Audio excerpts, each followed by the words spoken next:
Moi je m'appelle Nicolas et je fais partie de l'organisation du festival Shuftovona, de l'équipe qui l'a fondé l'année dernière, et je fais partie aussi du board de l'organisation Chouf. Je suis une des membres fondatrices de Chouf, qui s'est créée en 2013 et qui s'est créée parce qu'on voyait un manque de visibilité des femmes, même dans les associations de défense des droits humains et même dans les associations LGBT.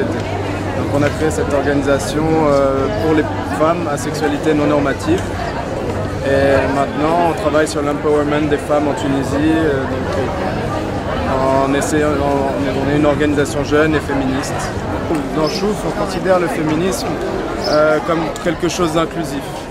Donc quand on dit féminisme inclusif, c'est inclusif et transversal en fait. C'est-à-dire que pour moi, on ne peut pas être aujourd'hui féministe et raciste, féministe et classiste. Donc le féminisme aujourd'hui se doit d'être transversal.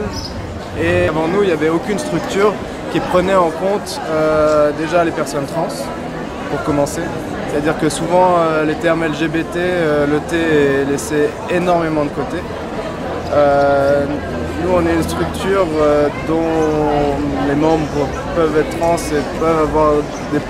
Enfin, on est une structure horizontale, mais peuvent avoir un pouvoir de décision autant que les autres et ne sont pas marginalisés au sein même de l'organisation. Moi la première, je veux dire, et d'autres aussi avec moi. Enfin, je suis là pour parler au nom de toutes. Alors l'idée de Shuftovona, elle est venue l'année dernière. En fait, pour l'anecdote, on a décidé 3 semaines avant de faire un festival en pensant que c'était absolument possible. On n'avait aucune idée. Et du coup, en l'espace de 3 semaines, on avait eu 75 participantes de 14 pays différents. À la base, dans l'appel à projet, on n'avait pas précisé que c'était uniquement pour les Tunisiennes. Et en fait, les 20 premières personnes à avoir envoyé leurs œuvres étaient des personnes de pays complètement différents. Donc c'est à ce moment-là qu'on a décidé de faire quelque chose d'international. Et cette année, ça prend encore plus d'ampleur avec 120 participantes de 37 nationalités différentes.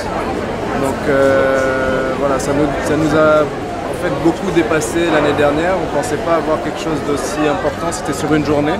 Cette année, on s'est dit on va faire 3 jours et on est prête, etc. On se rend compte en fait, il suffit de voir autour que c'est un espace qui est nécessaire. Il y a beaucoup de gens qui ont besoin de cet espace-là. Et voilà, donc c'est un espace pour les femmes, pour que les femmes puissent s'exprimer à travers l'art.